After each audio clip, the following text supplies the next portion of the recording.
मुंबईचा महापौर भाजपचाच होईल, नाही तर सुधीर मुनगंटीवारांचा शिंदेंच्या शिवसेनेला थेट इशारा.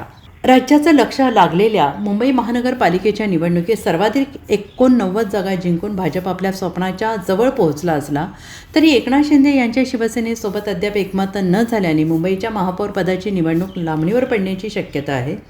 मुंबईत महापौर पदासाठी आरक्षण सोडत जाहीर झालेली असून सर्वसाधारण महिला प्रवर्गासाठी आरक्षण जाहीर झालेलं आहे. त्यामुळे मुंबई महापालिकेत महापौर भाजपचा होणार की शिवसेनेचा हा प्रश्न अद्याप कायम आहे, कारण याबाबत कुठलीही अधिकृत घोषणा करण्यात आलेली नाही.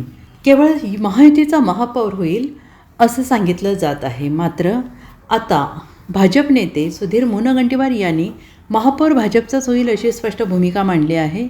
मुंबईच्या महापौर पदावर भाजपाने दावा केला असून एकनाथ शिंदे यांच्या शिवसेनेने महापौर किंवा स्थायी समिती अध्यक्षपदावर दावा केला आहे. आणि त्या पार्श्वभूमीवर दोन्ही पक्षातील अंतर्गत चर्चा आणि वाद मिटल्याशिवाय एकत्रित गटनोंदणी होण्याची शक्यता कमी आहे. त्यामुळे गटनोंदणी पूर्ण झाल्यानंतरच महापौर निवड प्रक्रियेला गती मिळण्याची शक्यता आहे.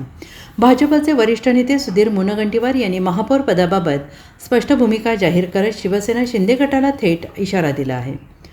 उद्धव बाळासाहेब ठाकरे गटाचा महापौर करण्याचा दूरपर्यंत विषय नाही. महापौर होईल तर भाजपचा होईल, नाहीतर आम्ही विरोधी पक्षात बसू, अशा शब्दात सुधीर मुनगंटीवार यांनी महापौर पदाबाबत भूमिका मांडली आहे. तसेच दुसऱ्या पक्षाचा महापौर करण्यात भाजपच्या नगरसेवकांना कुठलीच रुची नाही असंही त्यांनी स्पष्ट केलेलं आहे.